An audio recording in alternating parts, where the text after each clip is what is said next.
fun. Let's do it. All right. Love it. Okay, I gotta go get my drink. Pretty sure it's represented. Oh, yeah, right? I'll be right back. Nice to see you. Okay. All right, so I'm gonna kind of, this is my PowerPoint, but I won't always have that going, so see, like right now. This is what happens. Okay, so our motto for our company is think big, eat small.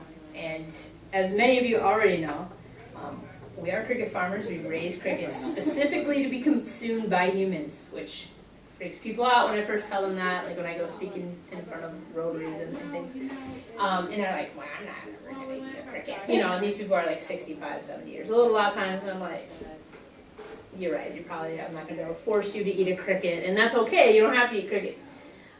However, it's the future. That's what I tell people, and they're like, okay, well, I'll be dead, so it's all good. That's what they always say. So this is really it. This is our company. There's me. I'm the director of communications. My husband, Jason, he's the guy in the middle with the funny face. He's the director of operations, kind of a logistics guy. And then Jared is our director of science and research, and he's the guy that like sits in the closet and like pulls his eyebrows out thinking about like different ways of doing things, because he's that guy, right? He's the science, research, problem solver guy. So we're like, oh my god, all the crickets are dying, what's happening? He like overanalyzes it, but like just like, and he figures it out. Because really, I don't have a background in business whatsoever, and I don't have a background in biology, so I'm like, cool, so what am I? I'm a social studies teacher, right? And that's actually how I got the idea to do this. I was teaching in one of my classes, and we watched current events, CNN Student News, if you guys watch that in your classrooms. And it's 10-minute segments geared toward kids. Anyway, there was a 3-minute segment on this cricket farmer from Ohio. And I'm like, that's weird. So he's bought an old warehouse in the Rust Belt, basically, where there's kind of a depressed economic area. And he has started raising crickets in this building to sell to people, and they'll make it either into a cricket powder, which is like a flour. They call it cricket flour, but it's really more like a protein powder. Or, you know, he's selling it to restaurants, and they're putting it on, in the segment, he puts it on top of hot dogs, like at this bar, basically. Or they have like bar nuts, like in a bowl on the bar, that you crunch them. So it's really interesting. So the first time I'm watching this with the class, I'm like, oh my god! Like we're like, yeah, who would do that, right? And the second time we watch it, I'm like, new group of kids is watching it, right? And they're like, oh my god, same response, and I'm like, starting to actually listen to what the guy's saying. Third time I watch it, I'm like, yeah, I'm gonna start doing some research. And in my head, I'm thinking, we've got this old restaurant in town that is for sale, and it's going to go for auction. And I'm like, wouldn't it be cool if we won that and bought that in the auction and then made that into farm? Because he was talking about like when you actually go to harvest the crickets, you got to put them to sleep. That's a nice way of saying like harvest, right? So you put them to sleep, and they go to sleep in a freezer, and it's just like nature, right? Just think late October in Iowa. That's hop, and then they slow down, and then frozen. So it's actually the most humane way of harvesting livestock. So we like to talk about that if there's any animal lovers in town. But I also eat hamburgers and steaks, so I have nothing against how we do things. But in 2013, and as I'm doing research, I'm starting to learn all this stuff. So again, I don't have a science background. I'm just kind of looking at, okay, what would this problem solve?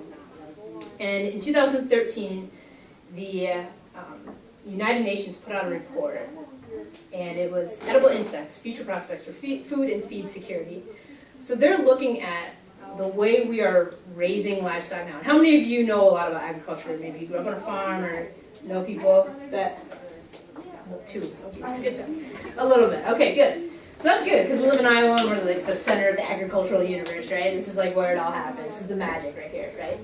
And I'm reading this report. It's like 100 and some pages. And they're talking about how right now 70% of our fresh water goes toward raising livestock. So 70% of all the fresh water, 70% is going toward raising livestock. So you're thinking cows, hogs, that kind of stuff, right? Things we're going to eat. Meat. The United Nations predicts that by the year 2030, we're going to have 40% less fresh water than we do right now on the earth. So that's not good, right? 40% less than what we have now. And right now we're using 70% just for life. So we're going to have to do something different, right? We're not going to be able to continue to consume, or produce at least. I don't know if we're consuming everything, right? We throw food out. But we're going to have to change what we're doing. So this is, I'm starting to think now, like, oh my God, okay. And I'm all about fresh water. Like, let's not sully the water. And I'm not going to read all these, but basically they're talking about how nutritious crickets are for you, which I did not know this, right? Like, we always joke, like, oh, bug went in my mouth, protein, you know what I mean? Like, everyone always says, you know, just swallow it, it's fine. But you actually can have bits of little insects and things in your cereal and your peanut butter. There is a certain percentage that is allowed by the FDA. There's like, what are you going to do? You can't like, oh my God, a gnat, you know, like they're going to be in your food. So if they went and tested food, and they do from time to time, they'd be like, oh, there's some little bits of insect, as long as it's below like 0.03% or something, then you can still sell that box of cereal.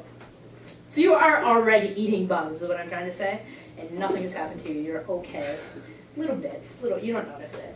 In fact, when I first started, I'm like, we gotta buy some, right, and eat some. Like, we gotta. I mean, I'm not gonna try to sell something that I'm not actually gonna eat myself. So, we bought roasted crickets. And we want to know like what they taste like at their most basic product, right? So we bought. They're unseasoned, unsalted, on everything, right?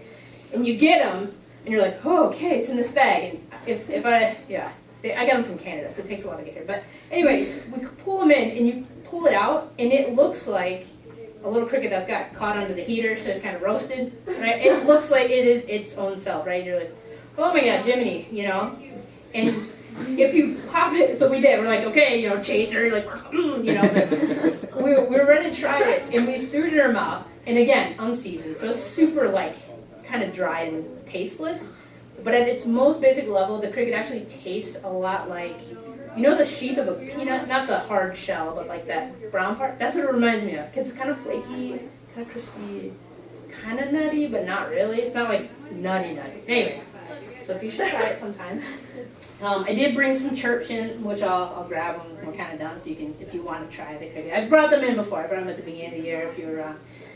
I have the cheddar, I think, in barbecue. But this is the plain one, so you can kind of get a taste of what the plain tortilla tastes like. But I actually did a pitch. When we were first starting to get going, and we won the auction.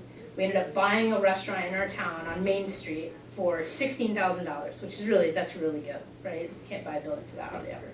But again, we're in Keystone, Iowa, Main Street, and there's this old restaurant, and it's all like the paint's peeling. I don't know if you remember the wagon wheel, that's what it was called, but yellow is really sad, right? And I remember like watching Kevin Becky, he was the guy on CNN News talking about his crickets in Ohio, and he was talking about how depressed the area was. Now, Keystone's not depressed by any means, but it's a rural town, and a lot of rural towns, like especially Main Street, there's a lot of empty buildings. There's a lot of people moving out and going to the city and taking their business elsewhere. And so now we're solving two problems. Number one, we're solving kind of that, we're not going to have as much water. How are we going to give protein? Maybe people need protein, right? So what are we going to raise? That helps that. And then also, we wanted to kind of rejuvenate the economy in town. What are we going to do for our town? And so in buying that way, we painted the building. It's like fresh. Everyone's calling us like, oh my God, I don't know what it is, but it's great. Like, what are crickets? Like, no, like actual crickets? Like, what? You know, it was kind of freaked people out. But they were happy because someone is moving into the building. It shows vitality. All of a sudden, newspapers are coming to town. I mean, the town was happy. They're like, okay, as long as it doesn't smell, because we've got some hog confinements and they'll smell, and they don't like that. And it doesn't smell every day, just when the wind's blowing a certain way. And they also didn't want sound pollution, right? Too much noise. They're like, what are, millions of crickets going to sound like? And it's really not as loud as you think. Like when you close the door and you like lean up against the door outside, you can't hear that. You open the door, you can hear it right away. It's like, it's kind of loud, but it's not like the crickets in your garage that are like cricket. They made the like, and you're like, where is it? You're like looking everywhere. It's not that kind. It's just like a constant like. It's like really just constant sound. A little biology about crickets. Crickets, the males are the ones that make the sound. They're just trying to attract the females. A lot of people think that it's their wing or their legs rubbing together when they make the sound, but it's not. They have wings, and that's how you can tell the difference between a male and a female. The females are a little bit bigger. They have an extra, it looks like a tail, so the males have 2 and the females have 2 plus another. That's their ovipositor, and that is what deposits the egg into, so ova thing, egg, right, into the soil. They lay eggs in soil, it has to be moist. So these are all kind of like things I had to learn about, right, because I had no idea. Jared did most of that. I'm like, Jared, get after it. But so they have to be moist, it has to be organic soil. You don't think about this until you're like, why aren't the eggs hatching? Oh, because they're in a lot of soil, there's like Miracle Grow and pesticides and things, oh, they're killing it. Cool. So you learn a lot as you go. You killed a lot of crickets along the way.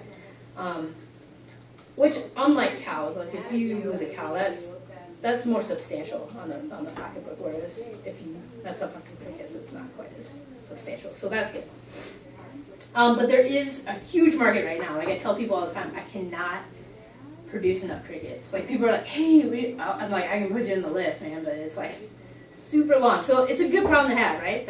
And you can really charge as much as you want, really. I could be like $100 a pound. People are like, ooh, okay. And I don't, but I mean you could. And the reason I don't is because I want the industry to take off. I want, more people in it. When I first got in, I was trying to call that guy, that I saw on CNN News. $500 an hour. They wanted $500 an hour to talk to. I'm like, yeah. Actually, a Skype call. I'm like, oh, that's better. $500 an hour. So I was like, whoa. Like we just bought a building for $16,000 and I got to spend $500 an hour talking to this guy, right? So the industry is still really hush-hush.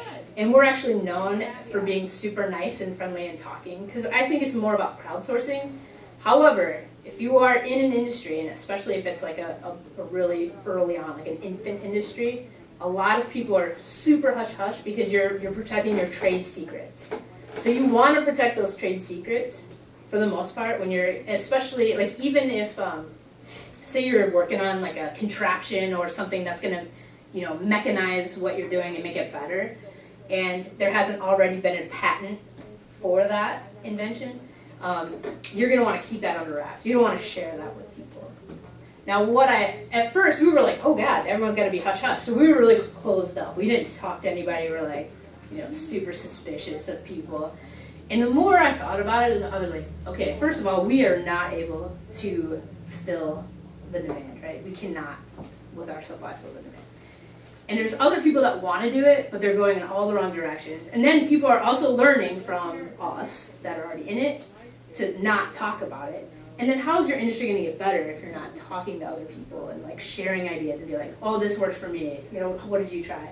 And so we decided to kind of change directions, and we decided to become a little more open with what we were doing, which has been really cool, because as soon as people hear that you're the one that's talking for free and you're not having to like pay $500 an hour, they call you. So they're South Africa, Israel, Armenia, which I always get confused with Albania, but it's Armenia. So there's all these countries now are like contacting us like, hey, we hear you're doing crickets.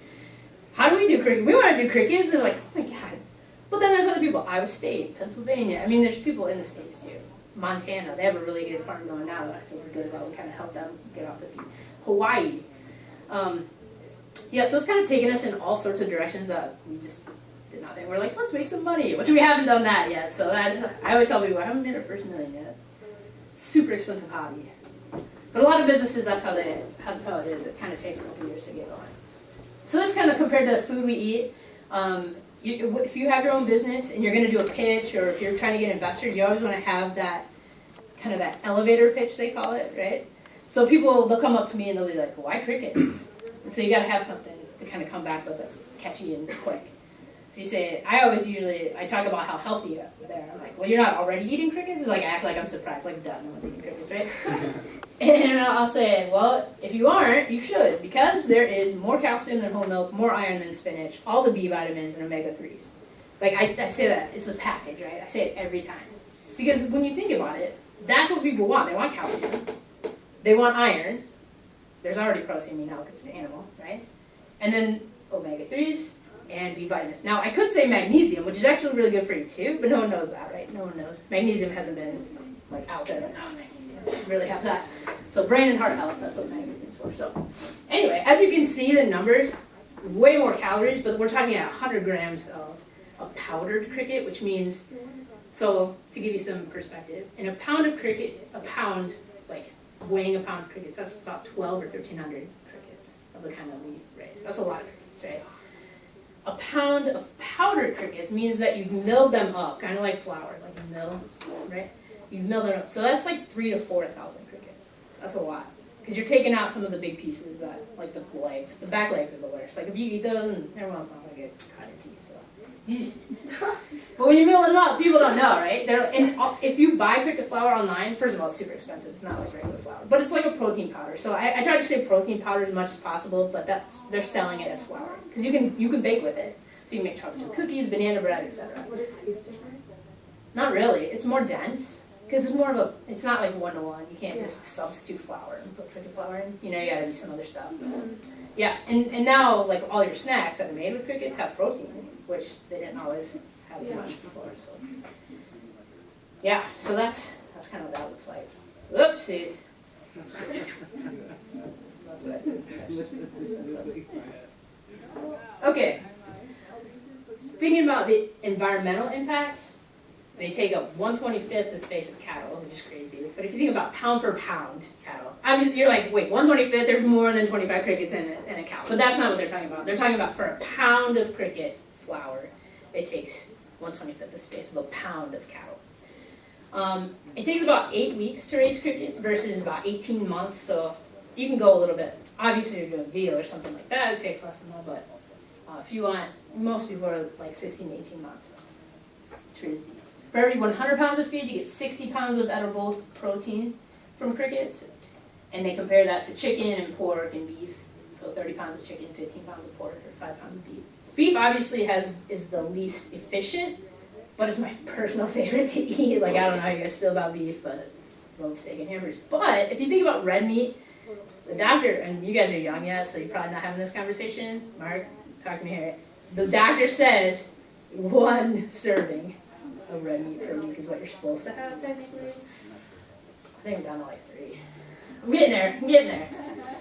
But the thing that really, I kind of highlighted this is the fact that makes me just kind of feel crazy. 2,000 to 2,500 gallons of water to raise 1 pound of beef. That's a lot of water. That's a lot of water. It only takes 1 to 2 gallons of water to raise 1 pound of cricket flour. So that's where that efficiency comes in, right? That's what we're talking about. Now people are like, what's that mean? That cow's drinking that much? Well, no, that's not how it works. This is through the entire process. So the water that goes into the feed, and actually when they process meat, they use water. Okay, there's a lot of water that is used when you process meat. So I was like, what is that? Oh, that's soy. Okay, so it's even more efficient than soy. Okay, I took a bunch of like different things that are out there right now that they're using crickets in, and Chapul and Exo are the protein bars that are kind of the most popular. There are a couple others. I actually met with Pat Crowley, the owner of Chapul. He was featured on Shark Tank. Yeah, there he is, right there. He's a real cool guy. He used to be a hydrologist. He studied water, which is kind of what turned him on to crickets. And he lives out in Utah. My parents live out there. But he was talking about the research he did with Native Americans. A lot of Native Americans actually ate insects. Like that was part of their everyday diet, especially seasonally, like when locusts would come in and they would do some, farming and stuff. So when the locusts would come, they'd catch them and then they'd smash them a little bit in their head and then dry them out by the riverbank. And they have like the salt lake, so it's like a little salty on it. It's like perfect, I guess. I don't know. I'm thinking about that. I'm like, that sounds okay. That's what they used to do. If you look around the world, obviously, we got 7 billion people now, something like that. 2 billion of those people, 2 billion, eat insects on a regular basis, like daily. 2 billion of the 7 billion. So we're kind of missing the boat, I think. I feel like 5 billion of those eat them on occasion. Also, like in Vietnam and Southeast Asia and stuff, sometimes it's like a delicacy. Have you seen those spiders that they fry up in Cambodia, for instance? Like, whew. I always say I couldn't do it because I'm like super scared of spiders, but I did try one. There was a guy, his name is, something George Gordon. Anyway, he came to Iowa State and they had this big, huge bug fair. and he was frying up tarantulas. I am not kidding. Straight up hairy tarantula. And I'm like, huh. So he grabs it and he's like, first you gotta singe off the hair. So he takes a lighter and he's like, because they are hairy. He's singeing the hairs off the legs, and then you have to take the big butt off. Like, I thought that was the part that you eat, which I was so glad that wasn't the part that you eat, because I just think of like, ugh. I was like, oh God, please no. Yeah. But he like puts it in the fry batter or whatever and throws it in there, and he's like, here, he's like taking legs off. I mean, they're substantial, right? They're huge. I was like, ugh. And it wasn't bad. It just tasted like the batter, really. And then I got some protein. And then I was like, ha, spiders around the world. I own you now. And I actually brought with me the chips, like I said, the snack chips. So I'll bring them in a second. I'm good. In the fridge is the salsa, and it's in a bag. Okay. Oh, you dip them in salsa? These chips. They're chips. Whew. But some other things that they talked about doing. These are a lot of college students that are coming up with this stuff, right? Because a lot of the millennial crowd and younger generations are really concerned about the environment. Like, wow, baby boomers, you really screwed everything up for us. How are we going to fix it? So they're looking into different ways. Critter bitters are like cocktail bitters. I don't know if you know what those are, but it's like things that you can have in your drink. Bitters. Anyway, they're making cricket bitters, but they're different flavors and stuff. Also, insect oils can be used for cooking. Industrial lubrication. I don't know if you're going to go to all the. I mean, that's a lot of cricket you kind of put through the sludge thing to get the oil out. But you can do it. That's something that can be done. Yeah. Are there really that many crickets like in the world, like to supply this much food? So you're thinking of like naturally found crickets, right? Yeah. Well, right now, what no. ones do you have? Like, so we buy a breeder stock of about 1,000 crickets, and then they go crazy. So a female can lay 5 to 10 eggs a day. So if you have 500 specifically, 500 females. 500 times 5 or 10 would be how many they're laying in one day. a lot. Yeah. That's my math. So it exponentially increases, and it's nuts. I mean, you can have a ton. Now, again, like I said, we have not gotten to that sweet spot yet where we're producing enough that we can fill orders. Yeah. How was it, Mark? Regular I've had before. So There's flavored ones. there are flavored ones. I prefer the flavored ones, but at regular Hy-Vee on Mount Vernon Road, that's the only ones that carry them like all the time. I know, I just went there this morning.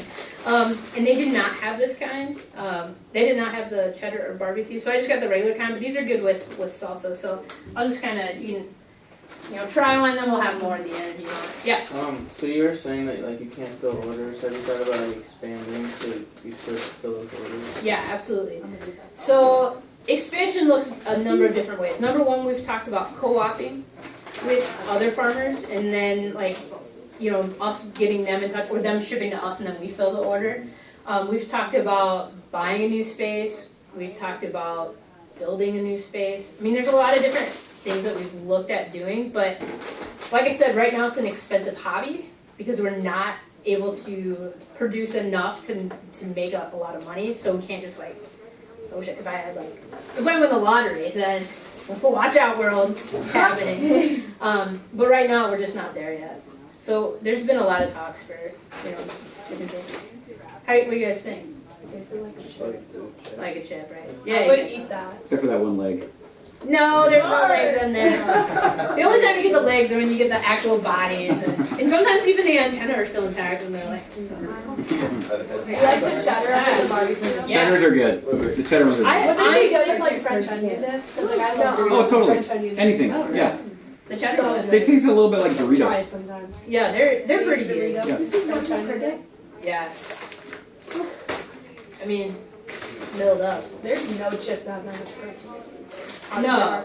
Okay. I mean, there's like bean chips and stuff. They have a little bit more, but those have the most. Yeah, it's crazy. So the people that own that particular company, they've called us, and they're searching for more farms. I mean, when I started, this is in 2015. December 2015 is when we were incorporated, right? And then the next year, at that time, there's only 5 farms across the United States. That's it. And they were little.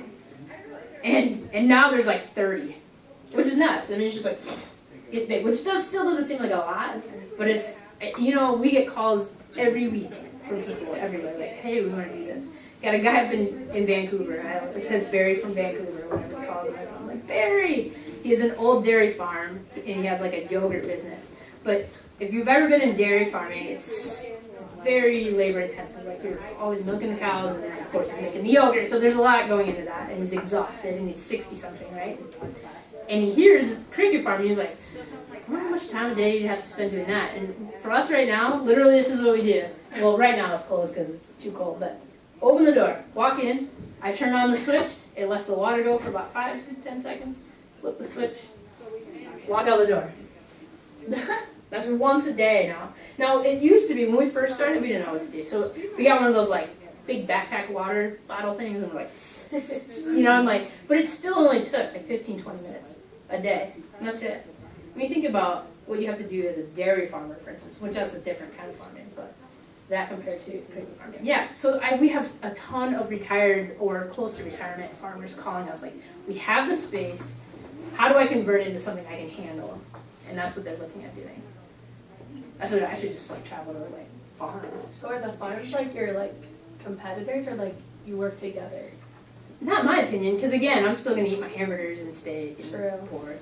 But like the other cricket farms, like So it should be, right? But since there's no way to meet this demand, yeah, I don't look at it like that. And in fact, for it to take off, like every Hy-Vee has to have chirps. But not every Hy-Vee can have chirps because there's not enough chirps.